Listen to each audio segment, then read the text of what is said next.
Hello, it's me again. I'm doing what I always do and just checking my phone to make sure that I'm actually in the right place because I get very concerned that I'm posting where I shouldn't be, doing what I shouldn't be doing. This is me and technology. Don't trust myself at all. There's a story there somewhere, but we'll not go down that road at the moment. So, how is everybody doing? Has anybody got any questions? It's saying my stream quality isn't that good. Um, I don't know what's happening with the internet. I think everybody and their dad. Hi, Jackie. So somebody's watching. I must be in the right place. I think everybody and the dad goes on the internet at this time of night, and I noticed because I always listen back to what rubbish I've spoke about, and it was really disjointed when I listened back to it last night. So I've told my son tonight to get off his game and not stream. So hopefully if you're not watching this live and you're watching it later on, that it's not like my mouse working at a different time than my words are coming out, which can be quite off putting. So, has anybody got any questions? There's four watching at the moment. Jackie, you were really good telling me about the comments or whatever the other day, so I really appreciate that. Yeah, I'm not sure if you work with technology. I don't. It's the bane of my life. That's why my son does most of it. But I digress. Hi, Gemma. Stream is fine with you. Brilliant. Jessica, hiya. Oh, there's people here tonight. That's wonderful. And I'm really pleased that you're kind of getting involved in this. I understand it's on an open page. Um, but I do things on my private page, which I think I've shared quite a bit of me, and you're getting to know the way that I work and how I am. I'm quite honest and I'm quite authentic, and yeah, I'm open to most suggestions. So I've forgotten what I actually said I was going to talk about, which is really not very good. I know I was going to go back and talk a little bit about the three principles, um, because I know. Hi, Kirsty. I didn't want to overwhelm you with a lot of information last night. And I always talk about the three principles, and I will continue to drop things in as we go through the week. Be curious. I know that was on my list because my clients laugh at me now because that's all I say to them a lot of the time is just be curious. We don't have to have all the answers. I'm not sure why we think we need to know why everything happens the way that it does. Hi, Marina. We don't need all the answers. Um, so just be curious. Just just explore certain things. But one of the things I wanted to talk about tonight with the three principles is our state of mind and how that fluctuates normally being a human being. And our state of mind links into what I was talking about last night with universal consciousness and our awareness around things. At certain times, we're not as aware as what we are at other times. And I talk about that kind of like being on an escalator that is constantly travelling up and down, and our state of mind is constantly travelling up and down. It's quite transient. I can get up in the morning and be on top of the world. I want to say jump out of bed. I never jump out of my bed, but just I'm ready to hit the ground running, and I'm in a really good frame of mind, and everything feels good, and something will happen. I don't know. I'm expecting a letter and it doesn't come, so I'm like, they promised me that I'd get that and I haven't got it. So my state of mind might drop a little bit. And then I don't know, I've got to go out and it's raining and I've just done my hair, so it might drop down a little bit more. But then I go out and I meet with friends and it's brilliant and it comes back up again. And that's perfectly normal. We can't be happy all the time. The same as we can't be sad or anxious or depressed or stressed all the time. It's constantly moving up and down. And when I say to clients that, they say I've been anxious for the past 10 years, the reality is that's how it feels, but there will have been moments of clarity within that time. Even in a day or a week, I know that even if I'm not feeling my best, there will be moments where I've laughed. There will be moments where I've felt okay. We don't need to group everything together. And having a crap 5 minutes doesn't mean we have a crap hour. And having a crap hour doesn't mean we have a crap day. And having a crap day doesn't mean we have a crap week. It constantly fluctuates. Some people describe our state of mind and our consciousness about kind of like being in a glass elevator. So when you're on the bottom floor, you can only see what's directly in front of you, which, if we're not in a good place, we have lots of negative thoughts. We think everything's bad. Hi, Louise. So our vision is kind of here right in front of us, and it's very black and white thinking. I'm crap, I'm no good. Hi, Susan. Everybody hates me. Everything's bad. But then in the glass elevator, if we go up to the next floor and the next level, then we can see a little bit further. So we can kind of start to look at things with different eyes. And the higher our state of mind goes and the further up we go in that glass lift, we can see further. And we can start to put things into perspective, that because I feel a bit crappy today, or because that event happened, I don't need to let that impact on me. But when we're at the bottom and we're on the ground floor, it feels completely different. So I just wanted to touch on that. I hope it makes a bit of sense. Whether it's an escalator or a glass lift or anything, our state of mind fluctuates naturally because we're a human being. That's how it works. And I sometimes talk with clients about if it was just like this all the time. I'm of a certain age, and I can remember having a music centre when I was growing up where you could adjust the tone and the bass and all that sort of stuff. And that's kind of how I see things, that we can narrow the bandwidth. But I'm not sure I want to narrow the bandwidth, because I like the ups. I'm not so keen on the downs, but I like the ups. Whereas if I try and squidge it so that I'm not having that much of emotions, whether it's good or bad, then life's pretty crappy. So it's about knowing that if we have an up, yes, we're going to come down, but also if we're down, we're going to come up. And it's just knowing that that's how things work, that we don't always stay at one level, is kind of comforting for me. And I'm not sure whether that's just me, but I kind of like the way that things ebb and flow, because it keeps me on my toes, for one, and it just feels right. I don't want to be at a certain level all the time. I'm okay with my state of mind and consciousness shifting up and down.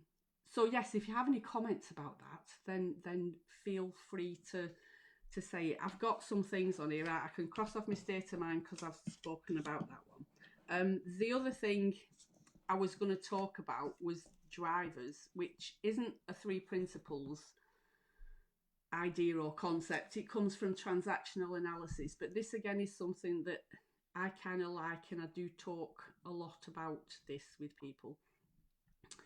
Annika, hi. Exactly. How can you feel good if you don't experience bad? Love it. Exactly right. Yeah, and it's kind of like some people say, you know, if they've broke up with a partner and everything, I wished I never fell in love. Well, that's really sad, because, you know, if we're not prepared to fall in love, and we're not prepared to be vulnerable, and we're not prepared to give our all, then we don't experience all the good stuff. We can protect ourselves from the hurt, but often in protecting ourselves from the hurt, or protecting ourselves from being vulnerable and things, means that we miss out on all the good stuff as well. Had a day like that, but just stopped and deep breath and started again. Yeah.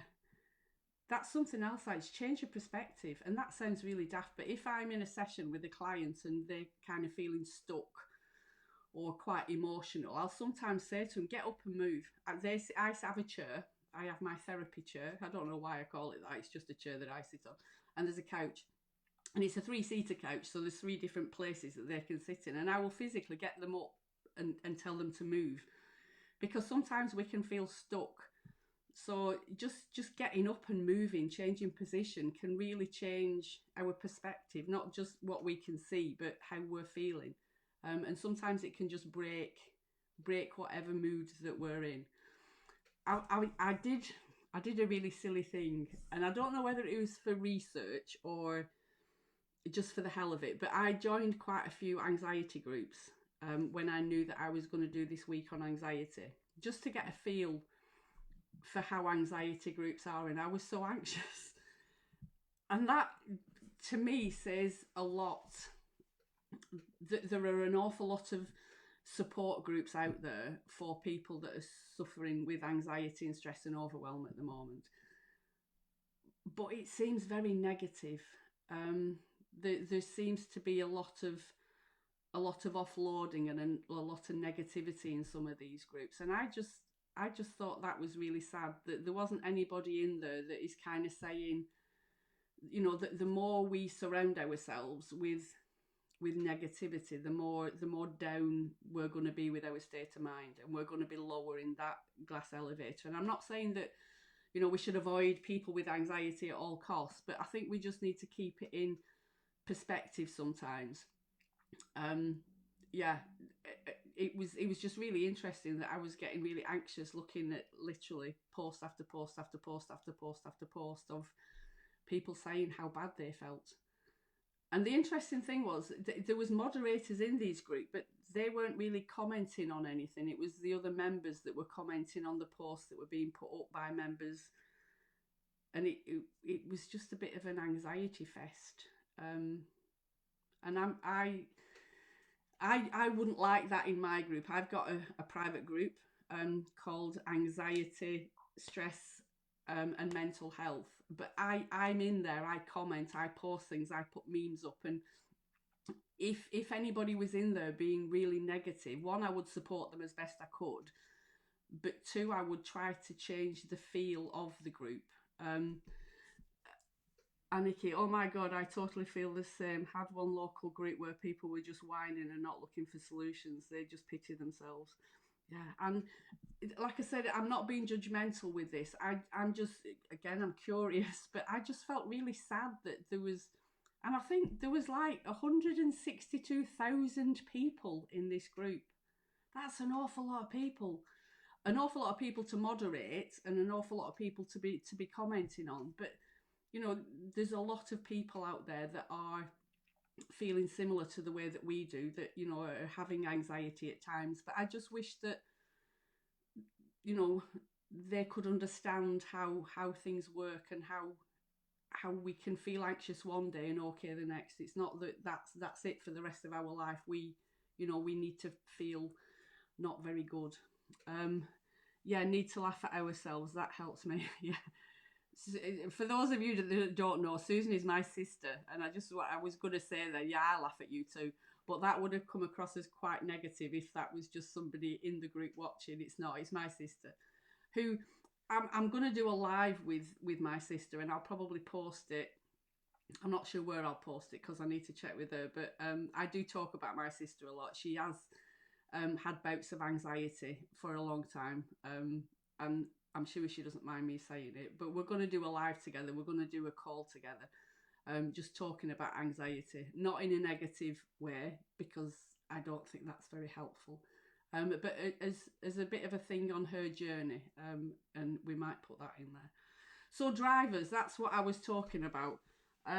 We have, if anybody watched the summits that I did, had a friend that used to put a paper bag on her head when she panicked. I know, you've spoke about her before, bless her. And some people don't like being seen when they're feeling anxious, and that's understandable. So yes, if you saw me doing the summit, you would have seen me with this piece of paper that I refer to quite a lot, and I hate that the camera is back to front, but hopefully you can see this. Love a family live. Yeah, Kirsty, hang fire for this one. It won't be the same as me and Carl, I can pretty much guarantee it. I agree, I have made a conscious effort to stay away from some support groups now, as it was making my anxiety much worse. I'm quite pleased that it's not just me that it impacted on, because it really did affect me. I thought I would get some nice ideas to pass on, but the reality is I've come off them. They were filling my Facebook feed. Yeah, so I've come off them. Anyway, that's by the way. So anyway, this is something that I use for my therapy quite a lot. And we call it the drowning man, which is quite a depressing thought, but bear with me. Is holding balloons up. The balloons are good. It's the right way around for you all. Thanks, Kirsty, for letting me know. So we've got a try hard, a hurry up, a please others, a be perfect, and a be strong. And when we're stressed and overwhelmed, these I'll show you the picture again. These are bricks on his feet. These are, we call these injunctions, but I wouldn't worry about them because they're a bit heavy and I don't want to go into them.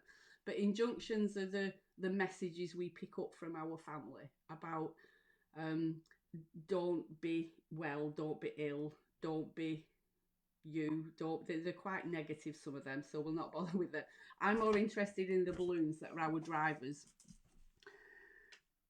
This is the first group I've ever joined in. Oh, Jackie, I'm honoured. Thank you. I hope it's proving to be positive.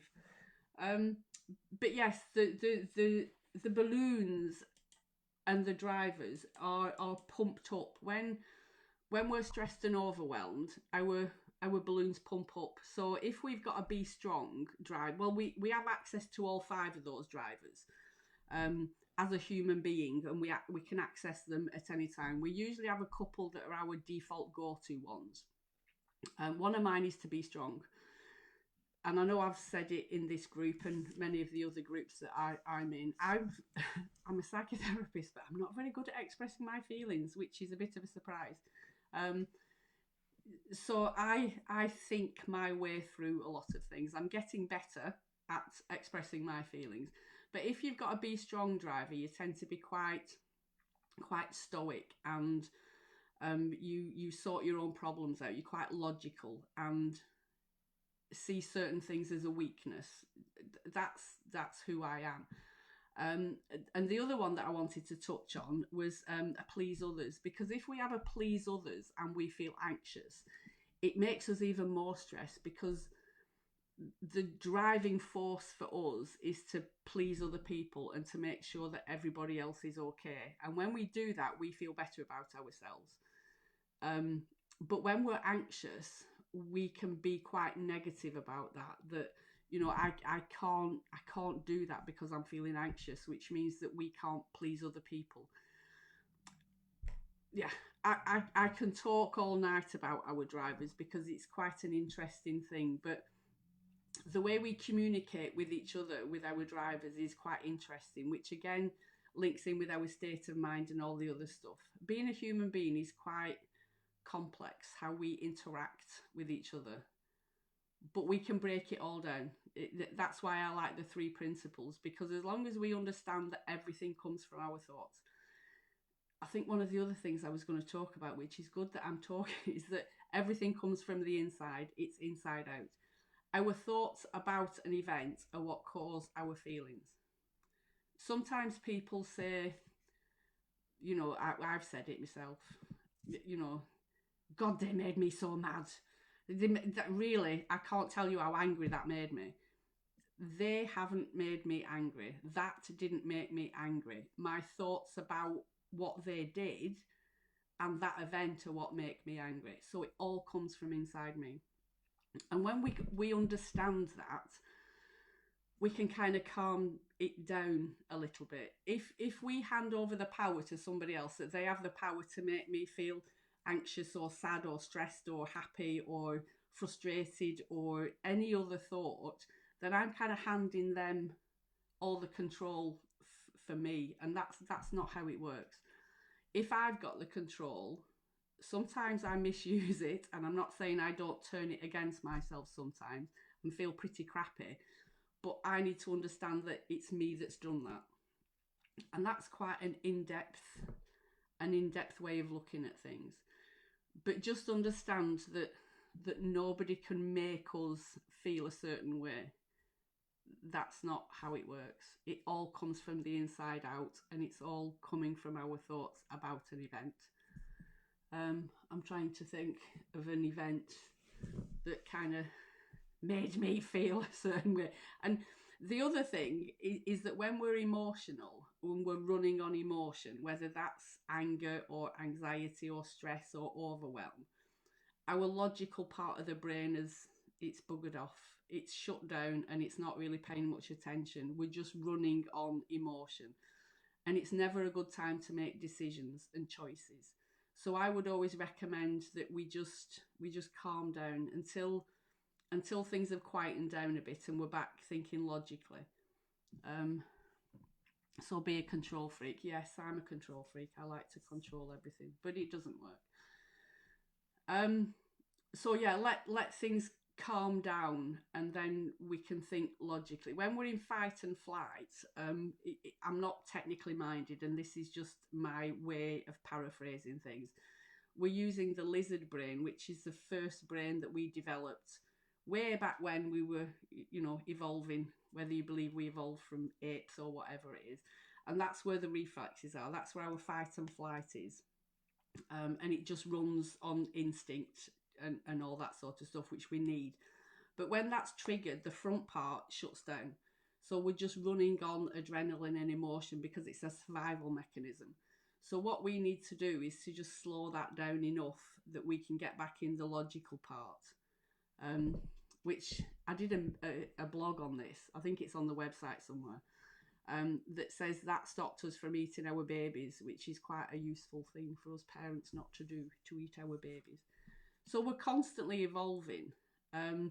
Mindfulness is another fantastic way of helping us, because it's been proven that that shrinks the amygdala, which is the fight and flight part, and it thickens the frontal cortex, which is the thinking part. So just practicing mindfulness can really help when we're feeling stressed and anxious. You can do like 5 minutes of stuff. I said to somebody once, they were saying, I haven't got time to be practicing bloody mindfulness. I've got enough going on in my life without practicing mindfulness. And all I said to them was, before you look at your phone, before you answer a message, before you scroll through Facebook, just take a deep breath. And they were like, what do you mean? I said, well, how many times a day do you pick up your phone and just go on Facebook and just scroll? Before you do it, I've got one of these things. Before you open it, just go.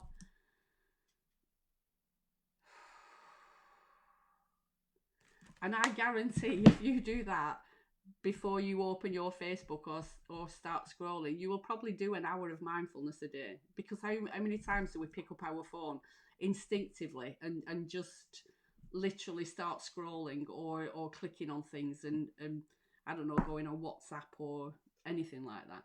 Just take a deep breath. We can practice mindfulness while we're eating, which is good if you want to lose weight. I've learned this one. Not that it's worked for me, but to chew our food for a minute.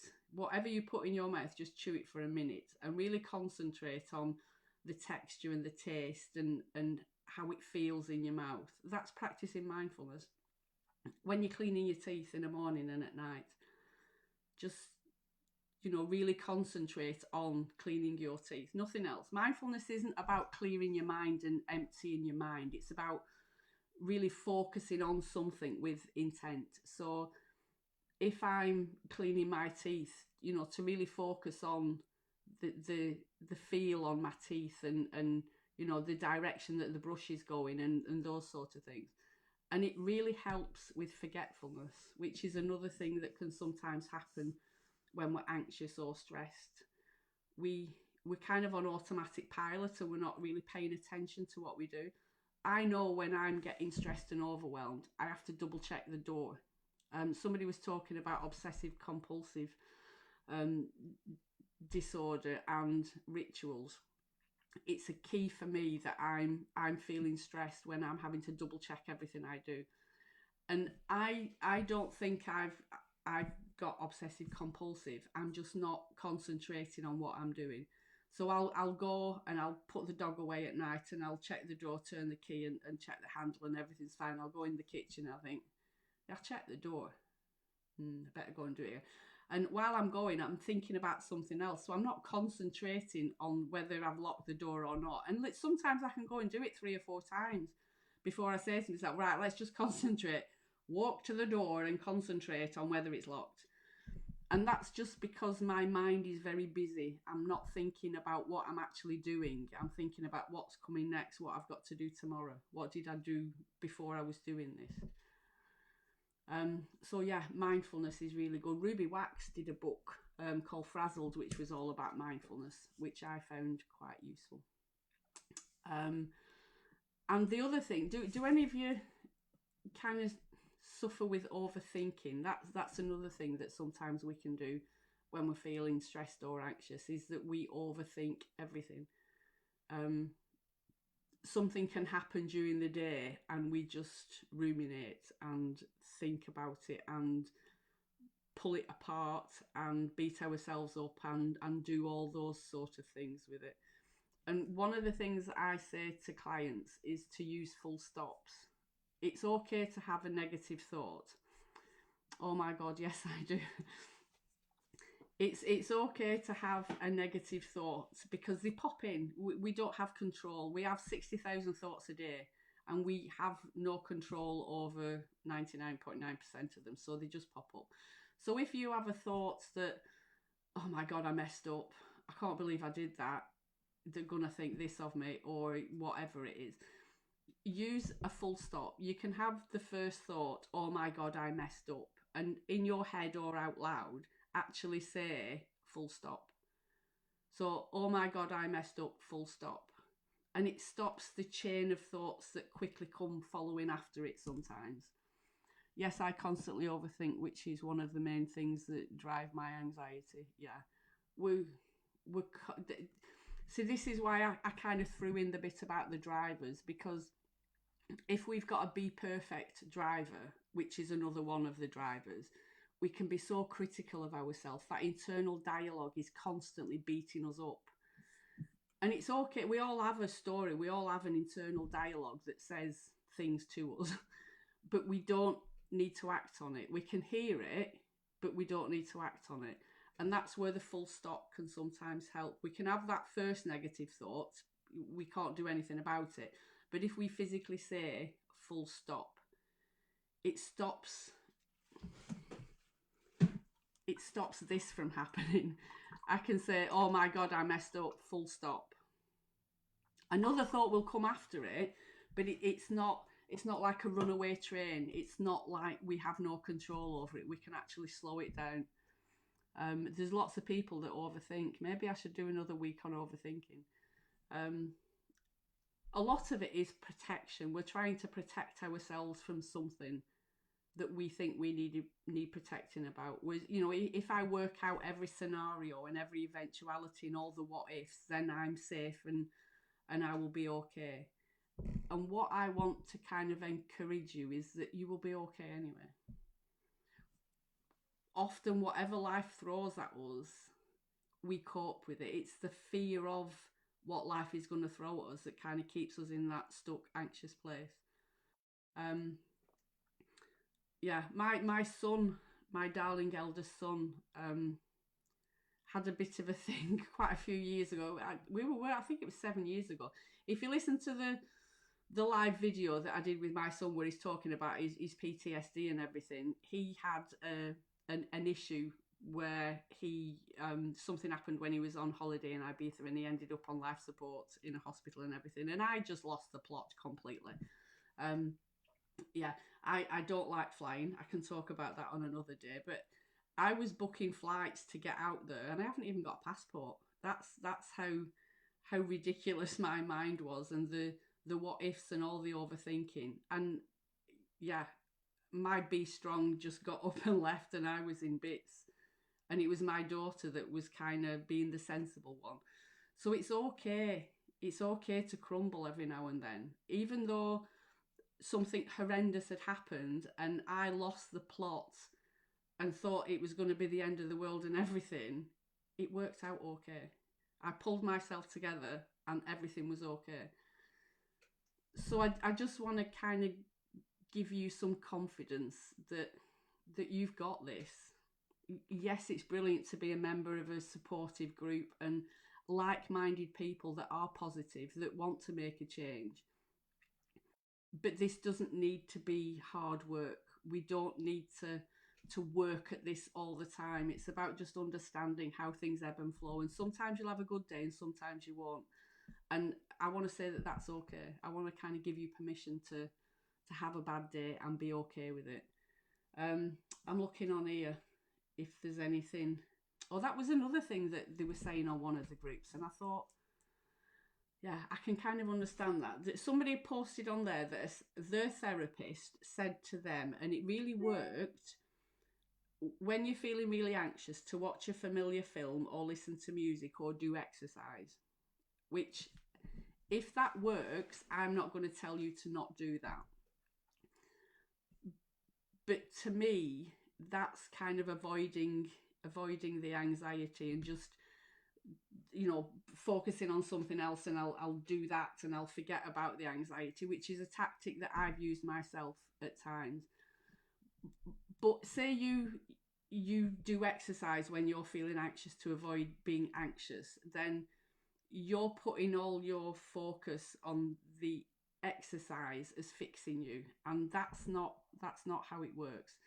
Exercise can then become a crutch, and if there's one day where you can't exercise, the possibility is that your mind will say, oh God, I'm going to have a really anxious day because I just haven't got time to go and do me exercising. Or if you're searching for that film that usually calms you down that you can't find, then that's going to have an impact on you. I want to instill the confidence in you that you can do this. You can feel anxious and live a life. You can be anxious and be a good parent. You can be anxious and be a good partner. It's not an either or situation. Having anxiety is part of being a human being. It's the impact on us and our thoughts about it are the stuff, that's a good word, the stuff that interfere with us. Yeah. And the other thing that I wanted to just touch on, I hope I've covered all my list because I'm not sure whether I have. The other thing that I wanted to touch on is what makes us feel safe. And that's quite an interesting one. Some people like to be at home because that's their safe space. For me, my car was my safe space. As long as I had petrol in my car, then I felt safe. I could go out and I could do things because I knew that I had petrol in my car and I could get back home again. The reality is that wasn't necessarily very safe, especially if I was feeling anxious. Some people might feel safe if they're with their partner. That's their safe person if they're with their partner. So I don't want to shatter your illusions about what's safe and what's not. But again, it's our thoughts and a story that we make up.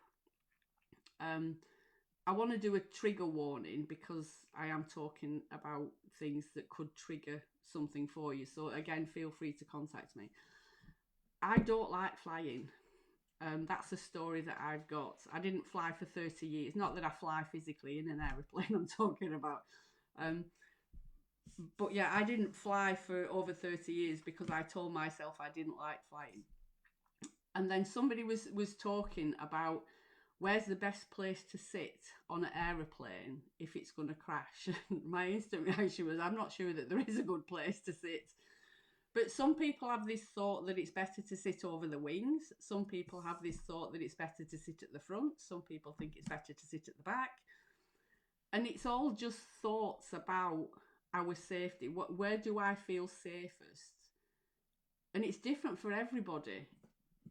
So it's about, just be curious about if you're feeling anxious, what makes you feel safe? And why is that? Why do I feel safe when I'm at home? Why do I feel safe when I'm in my car? Why do I feel safe when I'm with my partner? And if we put that as our crutch, that we put the onus on the car or home or partner, that we kind of hand it over to them, that they're the only ones that can get us through this.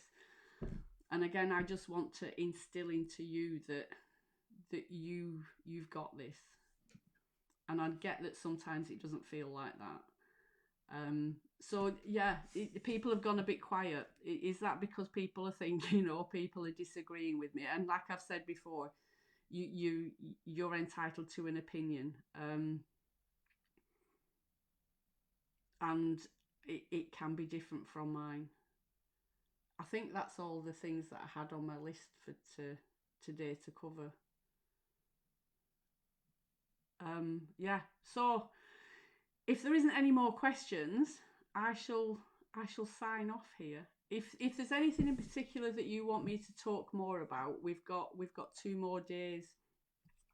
Jackie's just listening. Good, as long as you're still there. Kirsty's overthinking. God love you. Use full stops. Have a thought and use a full stop. That's okay. We all experience anxiety different. Tracy, hi Tracy, same here.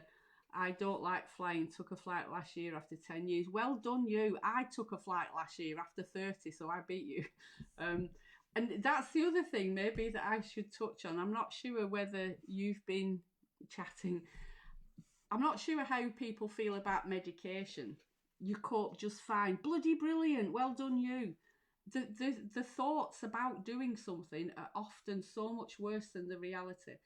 I go and get happy pills now. If I want to fly, I go to the doctor and say I'm going to fly.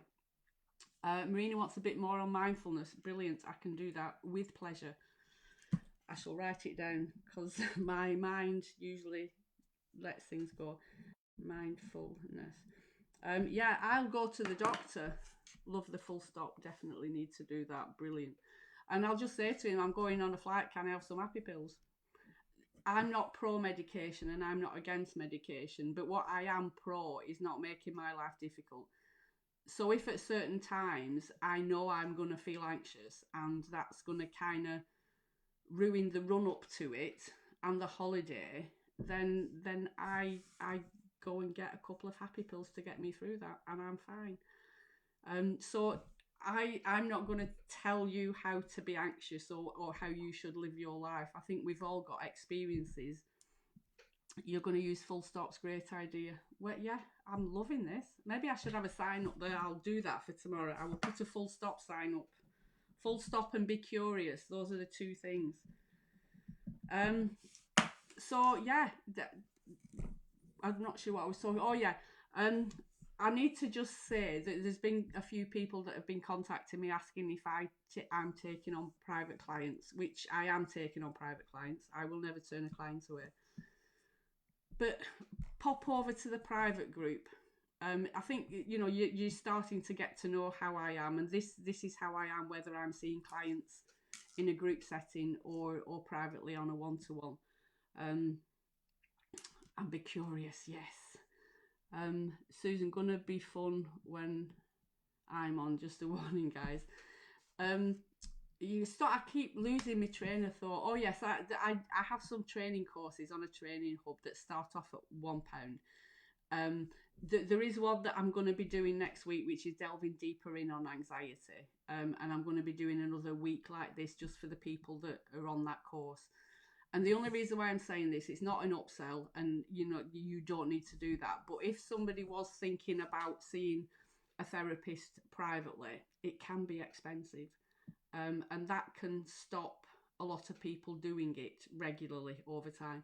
So get support wherever you are. And if you are seeing a therapist and it's not working for you, don't diss the therapy, if that makes sense, or the process that you're going through. Sometimes your therapist is not a good fit. To me, it's not about the qualifications that the person has. It's not about how they look or anything like that, although that does come into the therapy room. It's about it being a good fit. So, I see so many people where they say, oh, I tried therapy and it was shit, it just didn't work. And it's often, it's not about the therapeutic process, it's about the person. And I had to have therapy as part of my training. In this country, you have to have personal therapy throughout your training. So for 4 years, even though I thought there was absolutely nothing wrong with me, I had therapy. And I didn't invest in that 100% throughout those 4 years. I knew I didn't do that. So I wasn't giving it a good go. I wasn't in the right place. As I've just said then, I didn't think I needed any therapy. It was just that I had to do that in order to become a trained psychotherapist. So it's about, again, just be curious about what it is that you want. And yeah, you're in charge of that therapy session. You can talk about anything at all. And if you don't feel able to talk about anything at all in that therapy room, then maybe you need to rethink who you're seeing. And there's so many different types. You might go and do a bit of CBT and that not fit for you, so you might want to do some person-centered. Just be curious about what's out there and research. But the main thing is that they need to be a good fit. That's the be all and end all. Right, I'm going to go now because my mouth is really dry. I make a cuppa every night. How do you sign up for your course on Delving Deeper? I can put a link on underneath this. I have a thing called Training Hub that has training courses in. There's one on anxiety that's £1. There's one on mindfulness that's £1. I think there's one on parenting an anxious child. Delving deeper on anxiety. There's quite a few in there that you can have a look at. But I'll put the link underneath. But it's called Training Hub. And have a look. Have a look in there if you know. Feel free. Yeah, it's just about supporting people, but jump over into the private group as well, which is absolutely free, and you can ask questions in there and get support from other people. Will the course be done the same way? Yes, but it will be in a completely private group. I think I've limited the numbers on it as well so that it can be quite intensive rather than having it an open page that everybody can join.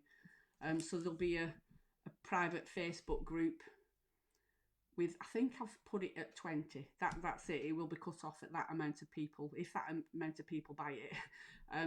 But yeah, so it's a very closed group that have access to that, and it's a week of every night, but then a month every Friday. I will be so you have a month of me basically for the cost of the course, and it's just my way of paying it forward rather than having to see a therapist and paying 40, 60. In fact, the other day I looked, there was somebody charging £300 for one hour one-to-one session. They must be bloody good to charge that much. I have this thing around money, yeah, and I would much rather have a group of people that are paying less and getting value from it than seeing 10 people on a one-to-one. But that's part of my job. But anyway, I digress. I'll put the link under if you're interested and if you want to have a look, and that's absolutely fine. But there is free stuff. I don't want you to think that I'm upselling. Join the anxiety, stress and mental health private group, and I go in there as often as what I'm doing this, and that's for free. Right, I'm going, and I'm going to have my cuppa and warm it up, and I shall be back at 8:30 tomorrow. I'm going to do something on mindfulness. So if there's anything else that anybody wants me to cover that I've just kind of, flicked over, then feel free. Shall I do a bit on overthinking? Oh, thank you, Kirsty. I'll do a bit on overthinking as well.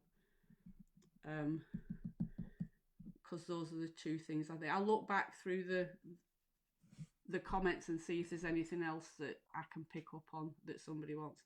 Thank you, Jackie. Thank you, Kirsty. Thank you, Marina. Brilliant, Jackie. Thanks. Oh, thank you. Thank you, Tracy. This is a bit of a love fest. I'm liking this.